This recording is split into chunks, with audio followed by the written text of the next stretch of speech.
Salut à tous, alors c'est Frédéric de la Vie. Alors ce soir, je voulais faire une petite vidéo sur un thème qui est souvent abordé, le thème de l'amour. Alors tout le monde en parle, mais on n'arrive jamais vraiment à donner une définition à l'amour et je voulais surtout faire cette vidéo pour venir en aide aux jeunes hommes qui sont souvent confrontés au chagrin d'amour, et qui sont souvent désespérés et qui souffrent énormément. Alors, les jeunes femmes souffrent aussi souvent de chagrin d'amour, mais ça se présente d'une façon différente. Donc là, je vais aborder le problème pour les jeunes hommes, parce que j'ai un auditoire principalement de jeunes hommes plus que de femmes. En général, j'attire plus les jeunes garçons les jeunes hommes qui veulent discuter avec moi et comprendre le monde. Donc là, je fais cette vidéo suite à un contact que j'ai eu sur Facebook, non, sur YouTube, non, sur Facebook, d'un jeune garçon qui était assez désespéré suite à une rupture amoureuse. Alors, effectivement, ça arrive souvent, nous en avons tous vécu, pour peu que nous ayons eu la chance d'aller jusqu'à un certain âge. Donc, je lui ai fait une petite lettre, il m'a posé une question, et je lui ai fait une petite lettre, un petit texte sur Facebook pour lui répondre. Voilà, alors je vais essayer d'expliquer et de démêler un peu toutes ces choses pour qu'on comprenne l'amour et qu'on puisse prendre du recul et ne plus être trop tourmenté par ces pulsions et puis ces sentiments qui nous labourent le cœur et qui parfois, quand il y a rupture, qui nous blessent terriblement, des blessures qui peuvent des fois aller jusqu'à la mort, bien sûr. Alors il ne faut surtout pas aller jusqu'à là, et je vais essayer de vous expliquer l'amour et pour que vous le compreniez, puis pour que vous puissiez prendre du recul, puissiez être serein, puissiez aborder la vie avec plus de facilité pour connaître l'amour, mais le vrai, pas celui qu'on pas, le, pas celui dont on vous parle à la télévision, le vrai amour qui est bien différent de celui qu'on rencontre ou qu'on rencontre dans les films romantiques, toutes ces choses-là. Donc voilà, je vais vous lire mon petit texte. Alors, mon conseil à un jeune confronté au chagrin d'amour qui m'envoie un message désespéré. Alors, le message du jeune homme, c'était: ces derniers temps, j'allais de plus en plus mal, avec un moral à zéro. La seule chose qui me motivait à me lever chaque matin et qui me rendait heureux, c'était ma copine.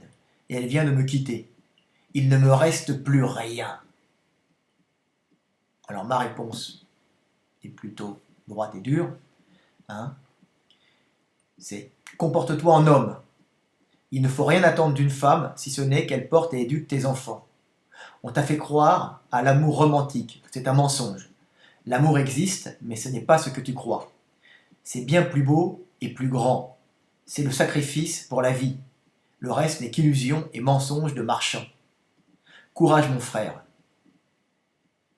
Aime, aime-les, mais n'attends rien des femmes.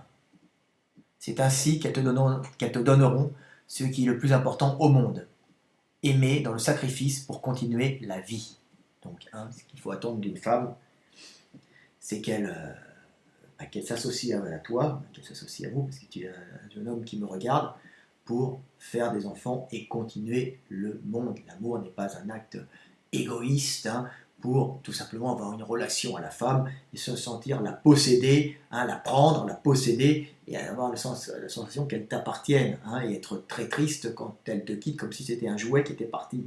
Rien ne t'appartient dans ce monde, le monde ne t'appartiendra pas, ça, n'oubliez pas la Bible, Satan qui tente Jésus en disant voilà, je suis loin du monde, le monde t'appartient, quand il va au désert. Non, non, le monde n'est pas là pour qu'il t'appartienne, une femme n'est pas là pour qu'elle t'appartienne.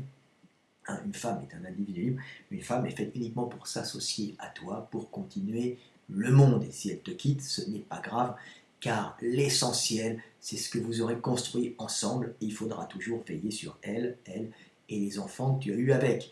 Donc c'est ça l'essentiel. Alors évidemment, l'essentiel, ce qui serait bien, c'est que vous restiez ensemble, unis pour certaines raisons.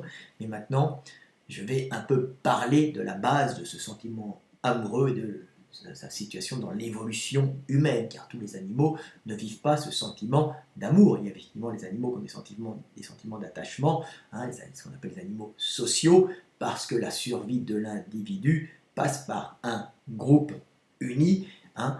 Ce groupe sera uni pour pouvoir mieux se défendre contre les prédateurs, contre le milieu extérieur. Donc il y a une association, donc il y a l'attachement qu'on peut rencontrer chez les chiens entre eux, l'attachement de camaraderie, hein, la meute, hein, parce qu'ils chassent ensemble, donc ils ont des relations d'attachement dominant, mais avec la camaraderie, comme chez les hommes. Hein. On peut retrouver ce sentiment chez les lions, tous les animaux qui sont plus ou moins sociaux. Hein. On sache chez les chimpanzés aussi, on retrouve ce sentiment d'attachement, mais l'amour proprement parlé, comme on peut le rencontrer chez un homme et une femme, avec un amour et un attachement qui dure plus longtemps avec un couple uni, c'est très rare dans le règne animal. Alors je vais expliquer pourquoi il y a ça chez les hommes. Alors pourquoi ce sentiment d'attachement entre un homme et une femme, hein? La seule fonction de ce sentiment d'attachement très profond, très profond, qui unit nous, les primates supérieurs, les humains, c'est simplement le fait qu'on a des petits à croissance lente. Hein. On a des petits à croissance lente parce qu'ils ont un gros cerveau, hein, parce qu'ils vivent dans un monde, dans un groupe social extrêmement complexe, hein, ça s'appelle l'humanité, hein, ça s'appelle la tribu, le village, la ville, le pays, hein, les nations entre elles, tout ça, ce sont des relations d'individus, hein, des groupes extrêmement organisés. Hein. On est une espèce qui a la plus grande complexité, hein, sociale. Hein.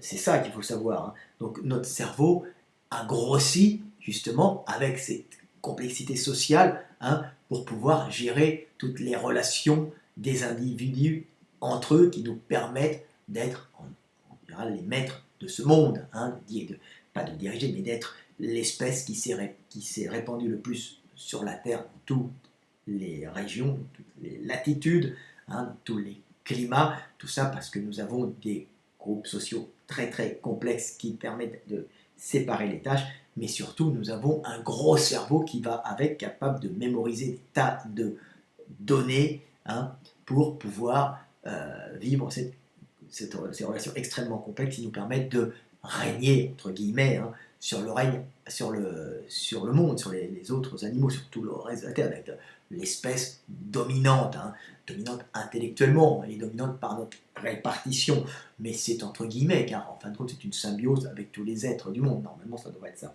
Donc, le fait qu'il y ait cet attachement amoureux vient tout simplement du fait qu'on a opté, c'est-à-dire qu'il y a eu un choix évolutif, un choix inconscient, sur la taille du cerveau. On a un gros cerveau qui demande à faire, pour ses relations sociales, des connexions nerveuses, hein, des connexions neuronales, hein, entre les neurones, donc, et tout ça, ça passe par une éducation qui est très lente, très lente, pour que le petit homme puisse à un certain moment évoluer, bien évoluer, dans des groupes sociaux très complexes. Et pour ça, il n'y a pas mieux que deux parents, hein, ensemble, qui vont aider ce petit dans ce groupe, aider ce petit à croissance très lente pour pouvoir l'aider à prendre son envol dans la vie. Donc c'est pour ça qu'il y a l'amour entre deux hommes, l'attachement entre deux hommes, oui, un homme et une femme. Hein. Il y a l'attachement entre l'homme et une femme, sentiment d'amour, hein, d'attachement, un sentiment d'attachement très fort, qui n'a pour seule raison d'être, hein, que le fait que nous soyons des êtres qui se développons très lentement, donc nous avons une croissance extrêmement lente, nous sommes dépendants des parents très longtemps, hein. Alors avant c'était 5, 6 ans, 7 ans, 8 ans avec l'évolution humaine, et maintenant on voit dans le film Tanguy, c'est 32 ans à la maison, hein, les enfants deviennent, dans les pays développés du Nord, hein, deviennent indépendants quasiment quand leurs parents partent à la retraite, hein, quand ils touchent l'héritage de papa et maman.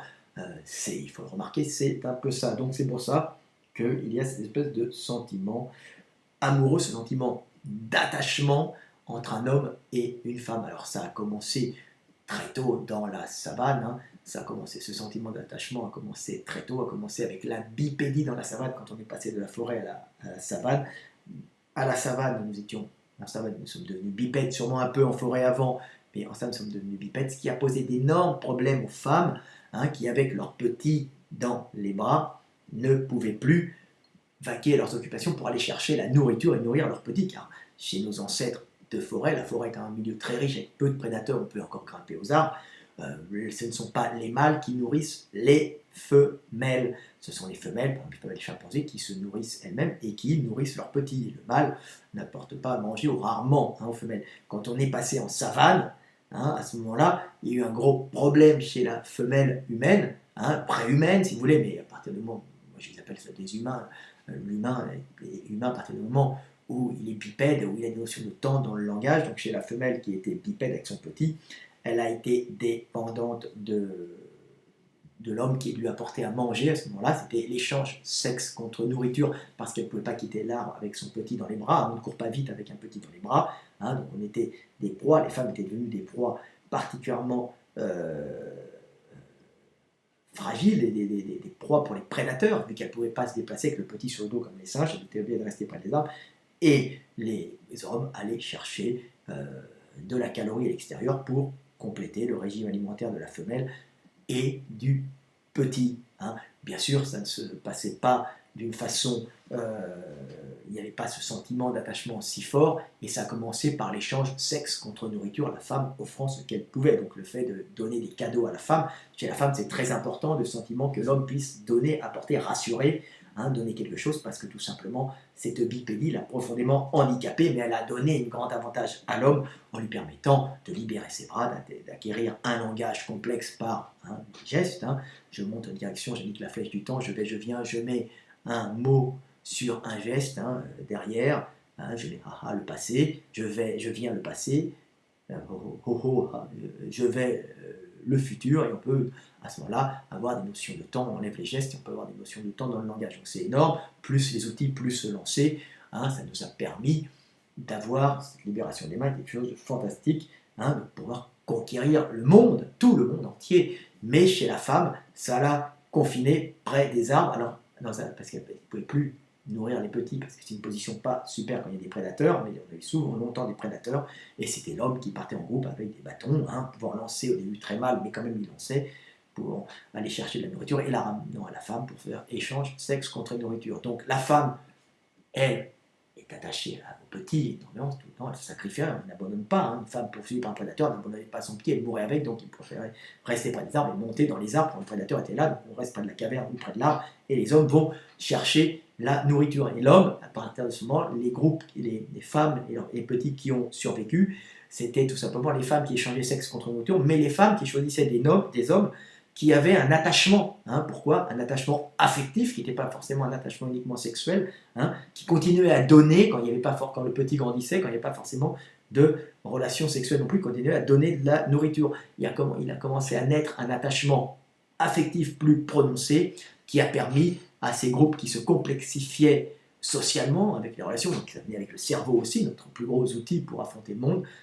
Donc il y a eu ce sentiment d'attachement de l'homme à la femme, plus puissant de l'homme à la femme, même si l'homme va de droite à gauche souvent, mais plus puissant de l'homme à la femme, car les hommes qui ramenaient de la nourriture, donc qui continuaient à protéger la femme, qui la ramenaient avec une espèce de devoir, l'homme est romantique, c'est un coureur de jupons romantique, comme je dis tout le temps, mais celui qui continue à être attaché affectivement à sa femelle et à lui apporter à manger, même s'il allait apporter à manger à une autre, c'était celui qui avait plus de chances de transmettre ses gènes, donc celui qui avait la capacité d'avoir le plus de femelles, mais d'y être attaché affectivement. Donc c'est pour ça que nos jeunes garçons sont très attachés à leurs femelles, c'est un sentiment qui est né au cours de l'évolution, pour pouvoir justement nourrir des femelles avec des petits qui étaient devenus plus vulnérables face à un monde avec des prédateurs, le monde de la savane, parce que la bipédie les empêchait justement d'être plus agiles en portant le petit sur le dos. C'est ça le problème. Alors qu'un homme peut libérer sa main, jeter des projectiles, utiliser des bâtons, une femme gardera son petit sur les mains. Et alors, comme on a perdu les canines, comme j'ai expliqué dans d'autres vidéos, parce qu'on ne marche plus la tête en avant, on utilise plutôt des outils pour taper. Les femmes ont aussi perdu leurs canines, donc moins d'armement, donc les femmes restaient près des lieux plus sûrs, les arbres, les cavernes, et les hommes allaient chercher la nourriture, mais étaient attachés à leurs femmes, étaient attachés à leurs femmes en général, une, deux, trois, ceux qui ont transmis leur gène. C'est pour ça que les hommes sont coureurs de jupons. Pour un homme, c'est tout le temps valable, c'est tout le temps bien de dire « Oh, c'est un séducteur ». Une femme, ça sera une salope, bien sûr, on l'entend souvent. Alors qu'un homme, même dans les religions, religion polygame, plus souvent qu'il y a c'est plutôt polygamie souvent masculine, hein, essentiellement. Hein, pourquoi? Parce qu'un homme un homme courageux, un homme viril, un homme avec toutes les qualités d'homme, bien sûr, est capable d'avoir plusieurs femmes et de les nourrir, de les entretenir. Hein. Un entretien, on offre un cadeau à la maîtresse, hein, une bague à la maîtresse, hein, un sac à la maîtresse qui rend jalouse la femme, d'où le sentiment de jalousie chez les femmes. Mais les femmes n'ont pas un attachement affectif aussi fort pour leurs hommes. Elles ont une espèce d'attachement, comment dire, assez possessif à l'homme, mais beaucoup moins sentimental. Alors, les femmes vont dire, moi je vous parle globalement, bien sûr, hein, les femmes sont programmées essentiellement pour être attachées jusqu'au sacrifice ultime, jusqu'à pouvoir mourir, à leurs enfants. On voit bien la façon dont les femmes sont dévouées à leurs petits, peut-être d'une façon totale, hein, il ne compte plus que l'enfant, mais la femme est essentiellement programmée pour vivre et se sacrifier pour son petit, qui sont nos petits, car leurs petits viennent d'elles-mêmes, elles savent qu'ils viennent de leurs entrailles, de leur matrice. Nous ne sommes jamais sûrs, jusqu'à peu de temps dans les tests ADN, de la légitimité de nos petits. Donc l'homme était programmé pour pondre à droite, à gauche, mais tout le temps s'attacher à ses femelles, parce que là, il n'était jamais sûr, hein, il ne se posait pas la question. Mais ceux qui ont transmis leur gène avec ce sentiment d'attachement, c'était les coureurs de jupons romantiques, hein, c'est-à-dire attachés à leurs femelles. Donc c'est pour ça, parce qu'on pouvait les nourrir et les faire survivre avec leurs petits, donc plus de chances aux petits de survivre dans la vie. Donc vous voyez, c'est pour ça que l'homme, hein, l'homme est attaché, c'est ça l'amour, et c'est pour ça que l'homme est attaché affectivement à sa femelle et qu'il est souvent pris au dépourvu quand sa femelle le quitte pour un autre mâle. La femelle est capable, la femme, de quitter un homme, hein, comme ils disent tout le temps. Une femme aime totalement son homme, oui, elle l'aime totalement pour pouvoir lui prendre son énergie, hein, et puis pour pouvoir lui prendre son attention totalement, parce qu'elle devra élever, nourrir un petit pendant quelque temps, ce qui monopolisera quasiment toute son énergie, hein, allaiter, accoucher, c'est quelque chose porté, c'est quelque chose qui demande énormément d'énergie et c'est un sacrifice pour une femme. Donc la femme n'est pas programmée pour se sacrifier pour l'homme, mais c'est plutôt l'homme qui est programmé pour se sacrifier pour la femme et les enfants, d'où le culte des héros, le culte du sacrifice pour la patrie, tout ça, parce que l'homme doit se sacrifier pour la femme qui portera ses gènes, hein, pour ses femmes. C'est le garant de la survie de l'espèce dans le sacrifice, alors que la femme se sacrifiera uniquement pas pour son homme, hein, ni pour sa patrie, mais pour ses enfants. Voilà, elle est programmée pour ça. Donc voilà, c'est pour ça que les femmes sont capables d'abandonner les hommes en les balançant comme une vieille chaussette usagée et de parvenir en arrière parce qu'elles ne sont pas programmées pour s'attaquer d'une façon romantique à l'homme. C'est pour ça que souvent on les voit qui s'attachent aux livres romantiques, qui cherchent des collections Harlequin dans les gares qu'il y avait avant, les chansons romantiques, hein, les Julio Iglesias qui chantaient « Vous les femmes, vous mon âme ».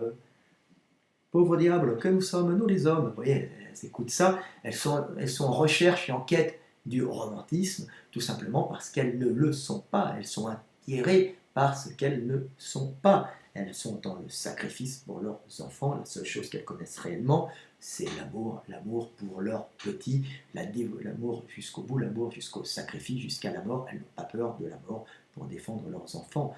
Hein.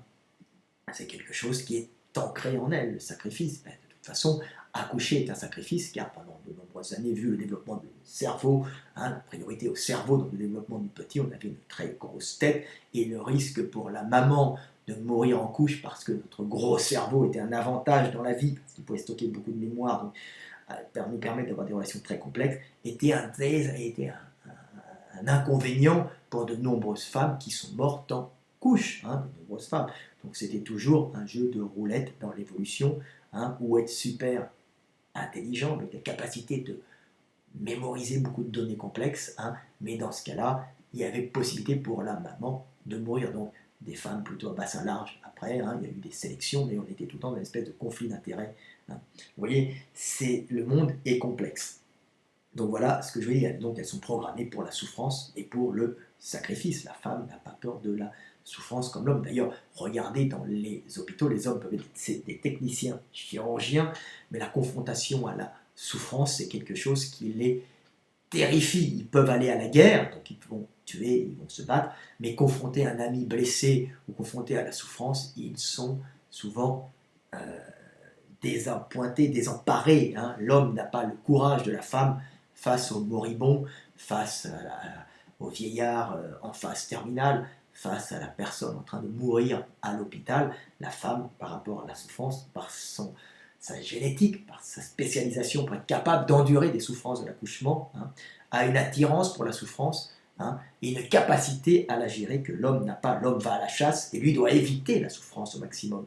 Hein. À la base, c'était ça, il évitait la souffrance à la chasse. Donc il ne recherche pas la souffrance, il cherchait à attaquer la proie par le courage, par tout ce que vous voulez, mais il évitait. Le but d'un homme, c'était de ne pas être trop courageux, d'être assez intelligent pour éviter la blessure qui l'aurait handicapé. Alors que la femme, si elle veut vivre sa vie de femme épanouie, donc accoucher, donc mettre le monde, mettre la vie au monde, donc continuer le monde, elle doit avoir cette propension pour la souffrance, être attirée par la souffrance. C'est pour ça que même dans les relations affectives, dans les relations d'amour, on voit la femme qui est souvent attirée, hein, par cette souffrance. Regardez plusieurs nuances de gris, là, le roman qui s'est vendu à plusieurs millions d'exemplaires, qui attirait les femmes. Hein. Bien sûr, c'est une espèce de sadomasochisme. Hein. Ah oui, la femme est attirée par les relations un peu violentes. Bien sûr, c'est un jeu, il ne faut pas frapper une femme. Hein. Mais la femme aimera l'homme qui va la baiser avec assurance, hein, lui mettant la tête dans l'oreiller et lui faisant un peu mal, entre guillemets. Hein. C'est un plaisir parce qu'elle est programmée pour tes soins, mais aussi elle est programmée pour avoir un mâle dominant qui pourra la protéger. Hein, vous voyez, c'est un ensemble très complexe. On n'est pas du tout pareil, on est complètement différents. Excusez-moi d'être un peu cru, mais je faisais ça pour expliquer aux jeunes qui sont souvent désemparés face à tous ces bouleversements hormonaux et à ce lourd patrimoine génétique qui est l'attachement, hein, qu'ils n'arrivent pas à gérer quand leur femme, quand leur femelle, quand la jeune femme avec laquelle ils sont, les quitte parce que la femme est programmée pour un certain moment quitter l'homme. Elle ne va pas s'attacher d'une façon très affective à l'homme, elle peut s'attacher à un homme, mais souvent d'une façon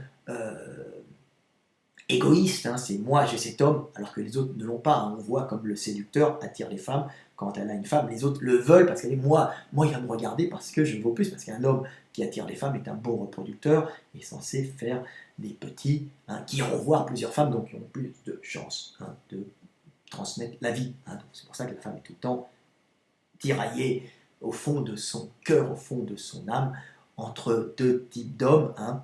Le coureur de jupons qui pourra transmettre ses gènes partout. Hein. Bien sûr, elle est attirée par ce type d'homme, hein. Le viril coureur de jupons avec de l'assurance qui, lui donnera une portée, lui donnera des petits capables de transmettre ses gènes, hein, plus facilement parce qu'il ira courir le jupon, courir la femme, hein, et pondre un peu partout, hein, même si il s'attachera moins à sa progéniture et elle est confrontée aussi au fait d'être attirée par l'homme stable, l'homme avec une puissance économique qui pourra la protéger, hein, le petit gros à lunettes qui possède des appartements et une grosse voiture et qui pourra la couvrir de bijoux, hein, même s'il est vieux, moche, mais à partir du moment où il est bien intentionné, gentil, même s'il est un peu mou, hein, parce qu'on dira qu'il a hérité de ses parents, il va tout de même avoir pour la femme une certaine attirance. Hein. Le pouvoir attire la femme, l'argent attire la femme, l'argent donnant souvent le pouvoir. Hein. Donc quelqu'un de pouvoir aura plusieurs femmes.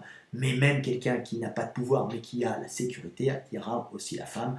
Le vieux moche avec de l'argent attirera la femme par la sécurité que lui apportera, car la femme, n'oubliez pas, vous les jeunes hommes qui me regardez, portera vos petits et sera dépendante normalement de vous pendant quelque temps. Alors bien sûr ça c'était avant que l'État, avant que les institutions prennent souvent le relais de l'homme, hein, et le remplacent. Donc les femmes ont pu dire « casse-toi, maintenant, moi, je fais un bébé toute seule ». Vous savez, c'est la chanson de Goldman, elle a fait un bébé toute seule. Ben, ça, c'était pas valable avant, c'est valable maintenant, avec un État omniprésent, omnipuissant, qui prend, qui remplace le rôle de l'homme dans la protection, donc l'homme étant beaucoup moins important pour la femme, ce qui pose de grands problèmes de restructuration de société. Alors, je ne vais pas avoir des sujets, mais il n'y a ni mauvais, ni bien, ni mal. Il y a juste le milieu qui change et des réajustements que nous payons tous. Hein. Mais c'est vrai que les hommes hein, était capable, avant de mettre un petit bébé dans le ventre d'une femme et de se barrer, c'était classique, c'était un coup des hommes, je me vide les couilles et je me barre, la lâcheté masculine, typique, ce que la femme n'a pas, puisqu'à partir du moment où elle en prend un petit bébé dans le ventre, elle en a pour 9 mois, plus toute l'éducation qui viendra derrière. Donc ça va, sans l'handicaper, ça va la ralentir dans sa vie professionnelle. Si elle a personne à côté, ça risque de l'empêcher d'accéder à plus d'apports caloriques lui permettant d'avoir une bonne vie. Donc vous voyez, tout ça, ce sont des calculs qui sont faits. Il faut comprendre les hommes, comprendre les femmes et avoir beaucoup de recul sur le monde. Voilà. Donc voilà, hein, l'amour entre un homme et une femme, c'est ça, ce sentiment d'attachement, c'est ça. Mais il y a un sentiment encore plus fort que tout, bah, c'est le sacrifice. Hein.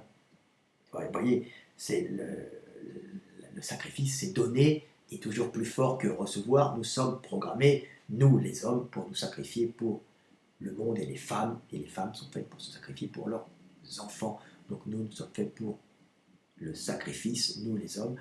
Nous devons aimer sans rien attendre des femmes, les aimer complètement, et même si elles vous quittent et elles ont des enfants, continuez à les aimer, à faire tout ce que vous pouvez pour elles, même si elles vous détestent, même si elles prennent un autre mec, ce n'est pas grave. Vous êtes responsable à vie de la femme et de l'enfant que vous avez fait, même si elle veut votre mort, ce qui peut arriver, bien sûr, c'est pas grave, prenez du recul, protégez-vous, mais soyez des hommes responsables, et puis vous pouvez aller en trouver d'autres au passage, si vous avez les capacités, hein, de fournir aux autres femmes la protection pour pouvoir transmettre la vie, car n'oubliez pas qu'une relation entre un homme et une femme a pour but de transmettre la vie. Hein. L'attachement égoïste, je l'aime pour elle, ou il m'aime pour moi, on s'en fout, le but c'est de transmettre la vie, un point c'est tout, et de continuer le monde, de continuer Dieu, de continuer la conscience divine qui vient dans ce vaisseau de chair, hein, ce patrimoine génétique que vous avez acquis, hein, de votre lignée, la mémoire génétique de votre lignée dans laquelle vient s'intégrer l'esprit. Hein. Voilà, c'est ça, vous êtes. Mais l'essentiel c'est de continuer la vie et pas de s'aimer, là, on se regarde en haut, tu es beau, je t'aime. Non, l'essentiel c'est de se sacrifier pour l'autre, pour continuer la vie, et ça, c'est le véritable amour, c'est le sacrifice christique, le sacrifice du Christ. Hein. Aimer est plus fort qu'être aimé. Hein. Le véritable amour, c'est le sacrifice. Sacrifiez-vous pour le monde et pour vos petits, pour vos enfants. C'est ça le but, c'est ça la voie de tout homme. Mais ce sacrifice, c'est la relation aussi à l'autre. Ça passe par la relation vers l'autre. Je me sacrifie pour l'autre. Et si tout le monde se sacrifie pour l'autre, hein, c'est la véritable relation au monde, relation christique. C'est le monde ira mieux car tout le monde, les gens se soutiendront les uns les autres, se sacrifieront les uns les uns envers les autres. Hein, ça fera un grand élan commun. Donc voilà, c'était juste pour expliquer. Ça, c'est le véritable amour, c'est le sacrifice de la partie pour le tout. Hein. On peut le rencontrer aussi dans un sacrifice du père pour la famille. Hein. Et voilà, mais l'amour de rester à côté quelqu'un, il me manque, ça c'est un truc d'ado, c'est un truc de jeune qui maîtrise mal encore ces pulsions, hein, qui sont héritées de notre lointain passé. Hein. Donc voilà, notre sentiment d'attachement. Hein. C'est ça. Donc voilà, j'ai peut-être tout dit là-dessus. J'espère que vous aurez compris, que vous allez vous aimer les uns les autres et que vous allez avoir beaucoup de recul sur les femmes et les hommes et que vous allez comprendre d'où nous venons, qui nous sommes et où nous allons. Hein. Nous devons tendre vers l'autre pour un monde meilleur et pour continuer la vie. Prendre la calorie, prendre l'énergie au monde, hein, à récupérer pour rester en vie, mais la redonner à l'autre pour transmettre la vie. Hein. Et puis on finit par redonner tout ce qu'on a pris au monde, ce monde dans lequel on a vécu la relation à l'autre. Voilà, c'était petit message théologique à la fin. Vive les femmes et vive les hommes. À bientôt, c'était Frédéric Delavier.